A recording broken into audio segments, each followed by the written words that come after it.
Baik, bismillahirrahmanirrahim. Assalamualaikum warahmatullahi wabarakatuh. Apa kabar, mahasiswa semua? Hari ini kita melanjutkan bahasan mengenai investasi dan portofolio. Hari ini kita coba akan melihat hal yang sudah berlangsung ya, yaitu tentang binary option, tapi kita coba lihat dari sisi hukum agama, khususnya agama Islam. Mmm, saya share mengenai topiknya, mengenai binary option.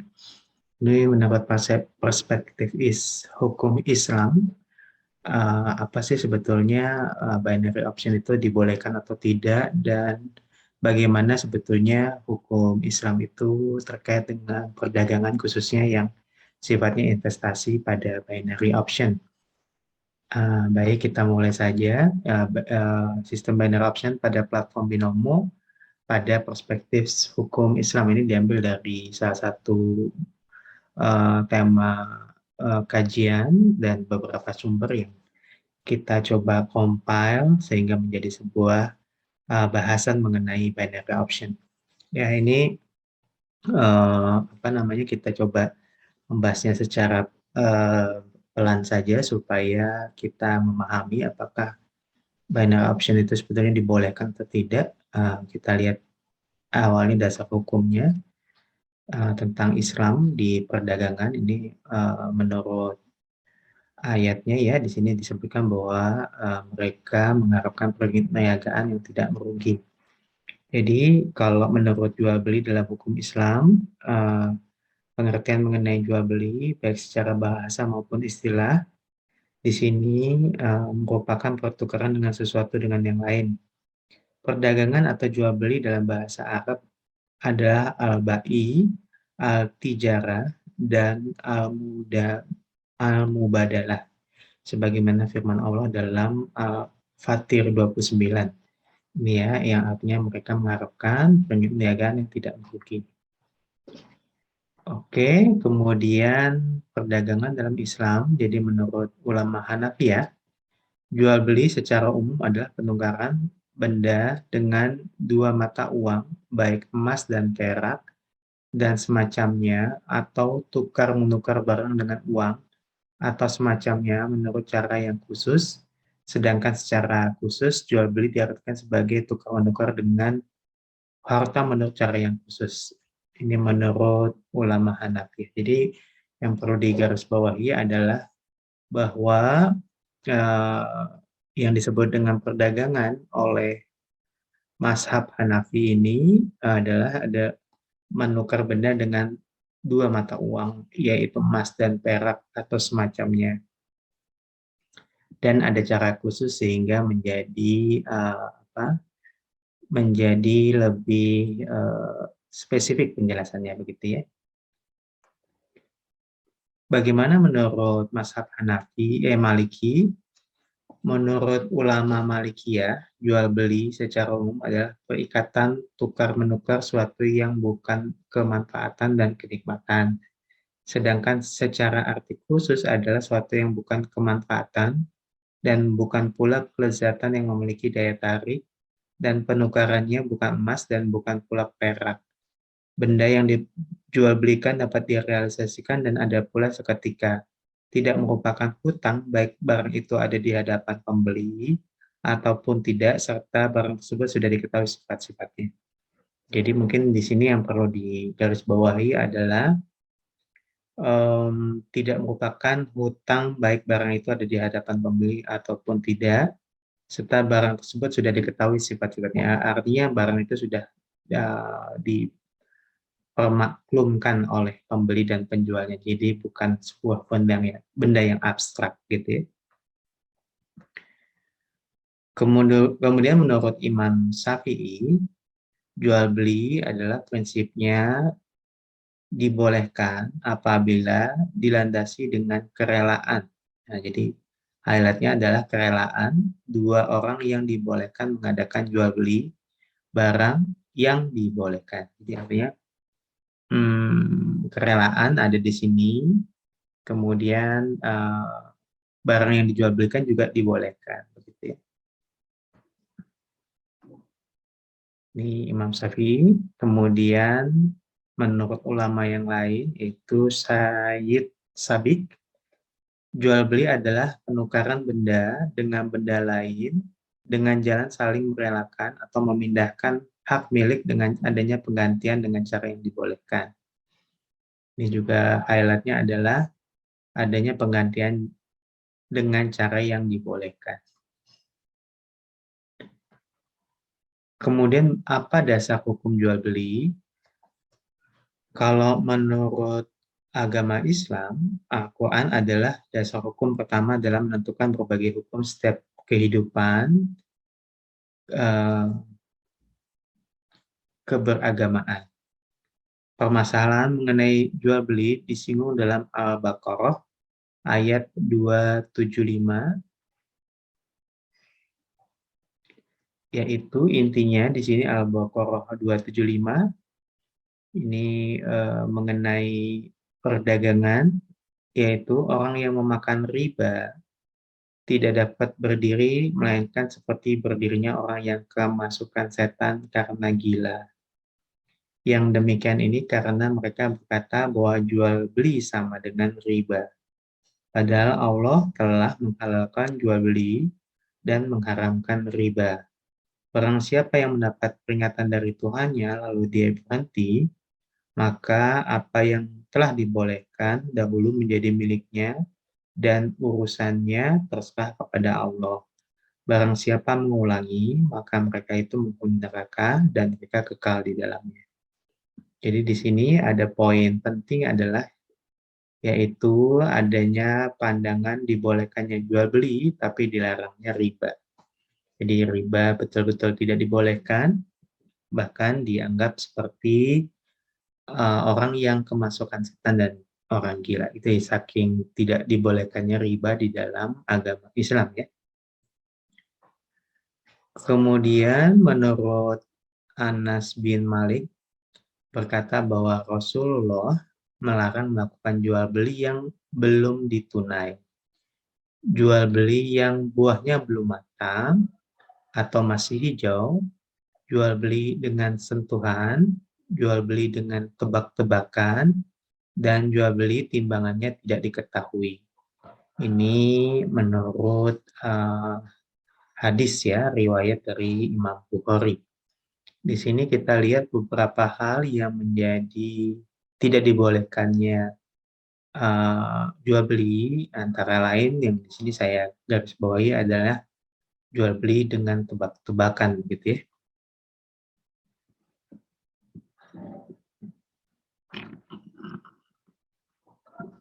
Kemudian di dalam hukum Islam juga ada yang disebut dengan ijma, yang menyatakan bahwa kesamaan pendapat para mujtahid umat Muhammad setelah beliau wafat pada suatu masa tertentu mengenai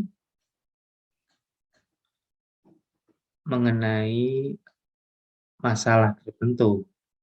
Jadi menurut prinsip muamalah ada 4 hal yang harus dipenuhi dalam kaitannya dengan jual beli, yaitu yang pertama adanya prinsip kerelaan, yang kedua adanya prinsip bermanfaat, yang ketiga adanya prinsip tolong-menolong, yang keempat adanya prinsip tidak terlarang. Saya ulangi ya, jadi ada 4 prinsip di dalam muamalah yang terkait dengan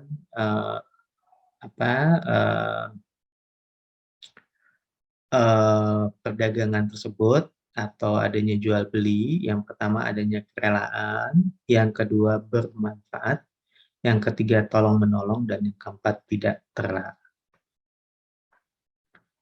Kemudian apakah rukun dan syarat jual beli menurut agama Islam?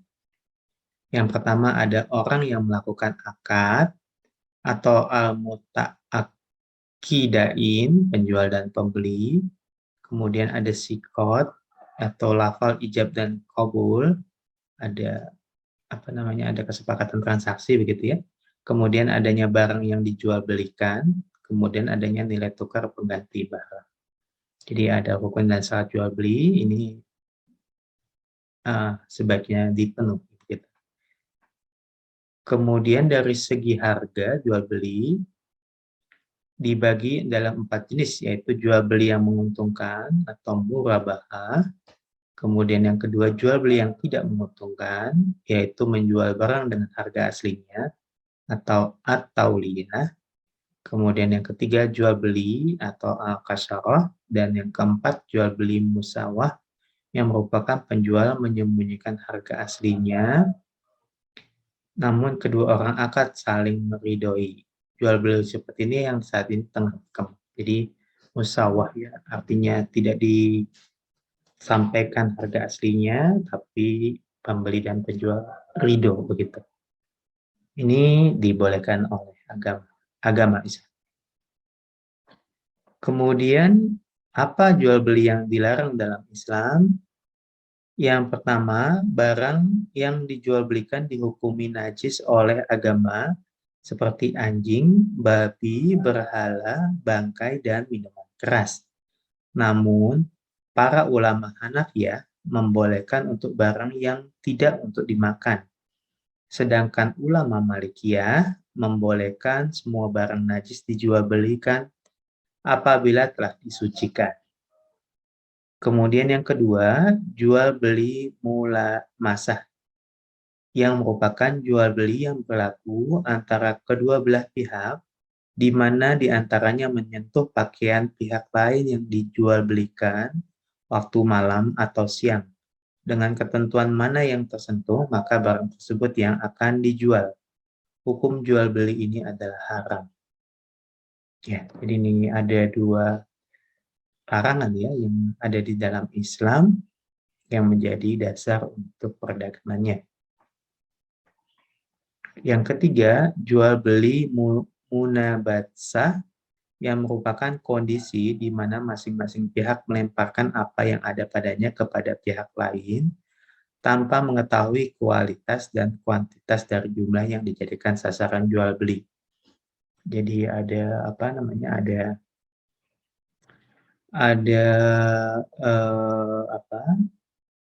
ada yang disembunyikan ya dari sisi kualitas dan kuantitas, ini juga tidak dibolehkan dalam Islam. Kemudian yang keempat, jual beli dengan menggunakan syarat, di mana pada pandangan para ulama Hanafiyah, hal tersebut sah apabila syarat tersebut baik seperti halnya syarat memperbaiki baju yang berlubang sebelum dijual belikan. Sedangkan ulama Malikiyah membolehkan jenis jual beli ini apabila syarat yang dibentuk memiliki manfaat. Sedangkan ulama Syafi'iyah membolehkan apabila syarat maslahat bagi salah satu pihak yang kelangsungan akad. Di sisi lain, ulama Hanabilah tidak membolehkan apabila ada hanya bermanfaat bagi satu pihak. Kemudian yang kelima, jual beli gharar, yang merupakan jual beli yang samar sehingga ada kemungkinan terjadinya penipuan, seperti penjualan ikan yang masih di kolam atau menjual kacang tanah pada bagian bawah terlihat bagus namun masih terpendam jelek, yang masih terpendam kondisinya ternyata jelek gitu ya. Kemudian yang keenam, jual beli dengan mengecualikan sebagian benda yang dijual, seperti halnya seorang menjual sesuatu dari benda tersebut terdapat sisi yang dikecualikan salah satu bagiannya. Jadi mengecualikan bagian yang dijual, seperti halnya seorang menjual suatu benda dapat sisi yang dikecualikan, jadi ada satu yang disembunyikan begitu. Oke, itu bagian pertama yang bisa kita bahas mengenai hukum Islam terkait dengan perdagangan. Kemudian kita kaitkan antara binary option dan hukum Islam. Ini kita coba lihat tujuan dari riset yang kita ambil sebagai data atau sebagai bahan dari perkuliahan ini. Khususnya dia membahas mengenai binary option yang sedang hits beberapa waktu ini, yaitu binomo ya, yang sudah dilarang, kemudian sudah memiliki aturan hukum ya. Dan kita coba melihatnya sebetulnya apa sih yang dilarang dan aturan hukum apa sih sebetulnya yang tidak membolehkan binomo ini menjadi terlarang gitu ya. Kemudian untuk mengetahui kesesuaian sistem binary option pada platform binomo dalam hukum Islam. Ini jadi ada dua tujuan dari riset yang kita akan bahas di kajian ini. Yang pertama tentang binomo atau binary option-nya dan yang kedua tentang hukum Islamnya. Oke, kita masuk ke binary option. Diskusinya, pertanyaannya adalah mengapa binary option itu populer ya, khususnya tentang binomo ini ya. Jadi kalau misalnya populer, alasannya yang pertama adalah trading binary option semakin dikenal masyarakat dengan adanya promosi daring yang dilakukan pada situs YouTube dengan merupakan salah satu video terbesar di dunia. Jadi YouTube punya peran yang gencar, yang penting ya dalam memperkenalkan binary option ini. Selain itu adanya iklan yang mencolok, trading binary option juga digunakan sebagai bahan konten seperti yang telah dilakukan oleh beberapa pesohor dan YouTubers. Jadi artinya mungkin ini strategi marketingnya ya, mengenai binary option sehingga dia menjadi lebih populer. Kemudian bagaimana sebetulnya sejarah dan apa itu binary option sebetulnya? Yang pertama, trading binary option dikenal masyarakat dunia semenjak munculnya opsi biner Nadex dan Naweda Exchange di Amerika Serikat ya. Di Indonesia, trading binary option menjadi sangat dikenal oleh masyarakat semenjak kemunculan platform trading binary option Binomo di berbagai media iklan daring. Trading option biner sendiri dimulai pada tahun 74 di sebuah bursa di Chicago, Amerika bernama Chicago Board Option Exchange atau CBOE.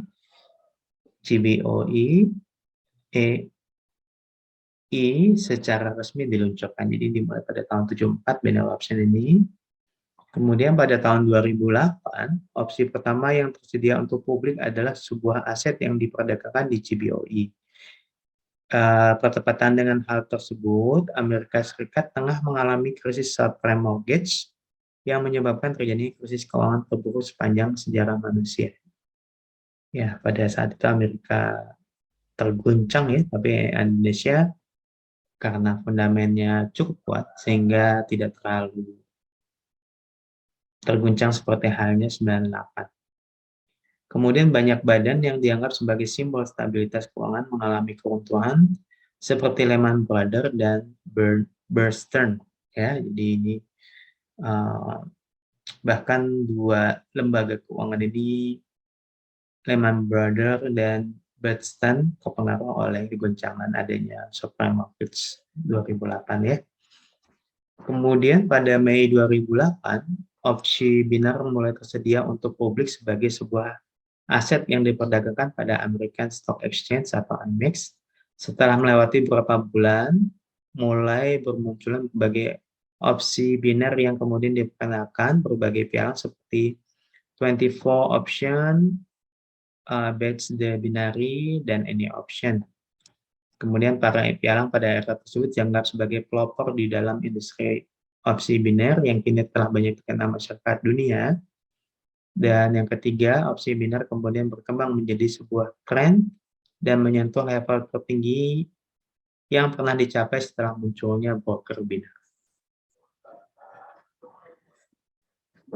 Konflik masalah kepentingan ini memicu munculnya pertukaran opsi biner sehingga 2009 pertukaran opsi biner pertama muncul dalam bursa yaitu Northern American Derivative Exchange atau NADEX. Kemudian yang kedua, pertukaran opsi biner memungkinkan perdagangan secara P2P atau peer. Yang ketiga, hal tersebut berarti perdagangan biner yang saling bertaruh dengan tanpa adanya peran broker. Dan yang keempat, sehingga muncul konsep baru ini dapat mengatasi masalah konflik, kepentingan, dan akibatnya perdagangan opsi biner terus berkembang dari peer ke kontrak opsi biner. Kemudian 2013, SESEC memperingatkan para pedagang platform opsi biner yang tidak diatur di tengah banyaknya keluhan dari pedagang opsi biner. Hal tersebut berbarengan dengan Commodity Future Trading Commission atau CFTC memberikan denda kepada Base the Binary yang secara ilegal melakukan penipuan pada pelanggannya di Amerika sebanyak hampir 11 juta US atau setara dengan 220 miliar rupiah. Gitu ya, jadi ini sejarah tentang opsi biner yang ada di Amerika yang sudah mulai terendus ketidakberesannya pada tahun 2013 ya. Kemudian kita lihat platform Binomo. Binomo ini sebetulnya sebuah platform trading yang tengah menjadi tren. Dan ada iklannya ya, ini mulai terungkap pada saat Binomo ini punya masalah gitu ya. Sebelumnya ternyata peran-peran itu tidak asli orang sukses ya, tapi ternyata diperankan.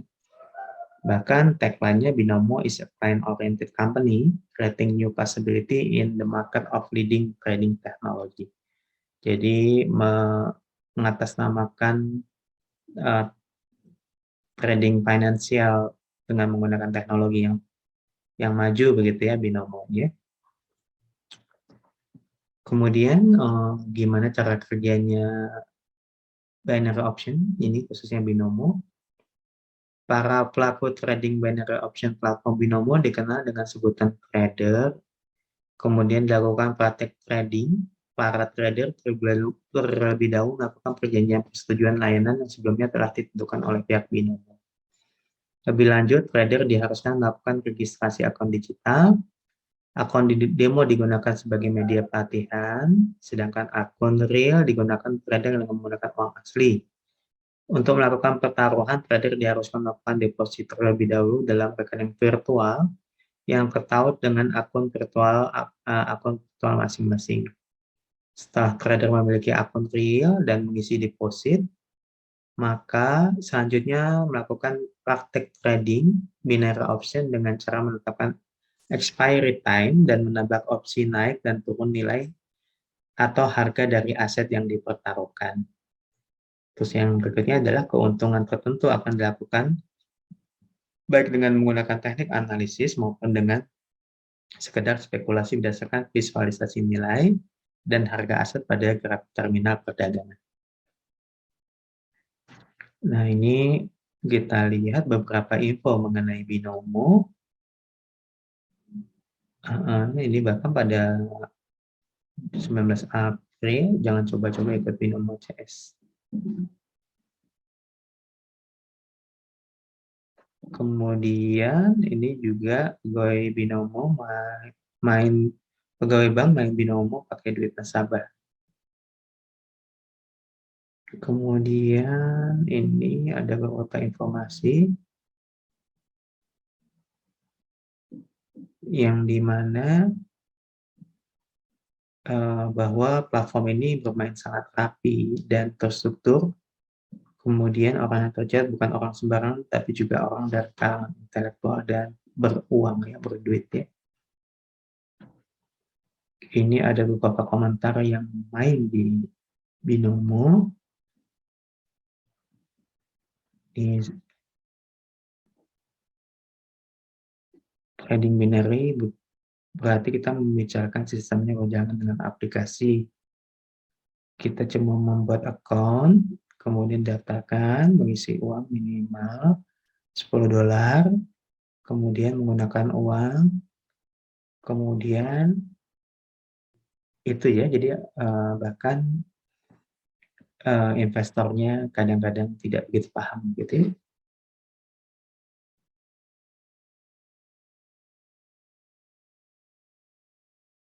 Nah, kemudian apa yang diperdagangkan ini juga masih menjadi pertanyaan bagi investornya. Ada yang menyampaikan itu falas dan ada uang virtual ya. Apakah itu falas atau uang virtual gitu ya. Kemudian dari sisi Islam bagaimana? Ini sudah dinyatakan oleh respondennya bahwa ini judi, karena ada sifat tebak-tebakan, namun beberapa investor masih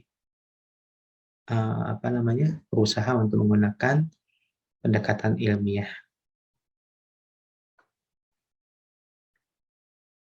Nah, saya pikir kalau saya pribadi, walaupun menggunakan aplikasi, banyak yang berbenturan dengan nilai aturan yang ada dalam Islam, seperti goror, maisir, riba. Saya pikir masih banyak hal berbenturan dengan praktek atau aturan dalam Islam. Oke, ini beberapa poin ya mengenai hal yang tersebut, bahwa bahkan fatwa Dewan Syariah juga nomor 28 DSN MUI nomor 3 2002 tentang al-saf mengenai transaksi jual beli mata uang pada prinsipnya boleh dengan ketentuan: satu, tidak spekulasi atau untung-untungan; dua, ada kebutuhan transaksi atau jaga-jaga; tiga, ada apabila transaksi dilakukan terhadap mata uang sejenis nilainya harus sama dengan nilai tunai; dan yang keempat, apabila berlainan jenisnya maka harus dilakukan dengan nilai tukar kurs yang berlaku pada saat transaksi dilakukan secara tunai. Oke, ini aturannya. Kemudian di binary option juga, bahwa binary option merupakan sebuah pertaruhan terhadap sebuah aset agar dapat menghasilkan keuntungan secara cepat. Pertaruhan dilakukan terhadap grafik yang menggambarkan kenaikan dan penurunan, dan seterusnya. Dan di Indonesia belum memiliki hukum yang jelas. Praktek binary option belum memiliki status hukum yang jelas, bahkan hukum negara masih belum mengatur secara khusus dan jelas. Ini ada aturannya mengenai perdagangan berjangka, komoditas, gitu ya. Jadi pertanyaannya, apakah kesimpulannya menurut Islam, sistem binary option, khususnya platform binomo, di sini ada dua kesimpulan ya, bahwa menurut MUI, di sini tergolong kategori garor dan maisir karena sifat yang untung-untungan. Maka binomo termasuk dalam kategori judi. Kemudian diharamkan oleh ulama MUI dengan alasan adanya unsur spekulasi dan untung-untungan. Sedangkan unsur spekulasi dan untung-untungan dalam perdagangan atau permainan yang menguntungkan dalam Islam sebagai maisir. Akhirnya, kategori daripada praktek trading binomo adalah merupakan permainan judi dengan bentuk yang diperbarui, meskipun dengan menggunakan teknik analisis atau tidak. Jadi, kita lihat bahwa bisa disimpulkan begini, jadi bahkan di Amerikanya juga sudah banyak kasus, tapi di Indonesia juga ternyata binary option.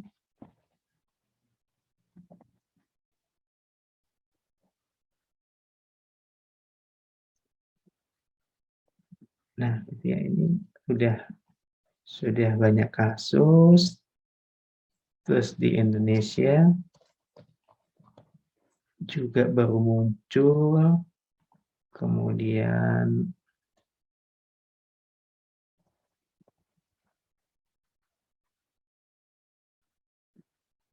dan kesimpulannya bahwa ini dia diharamkan ya.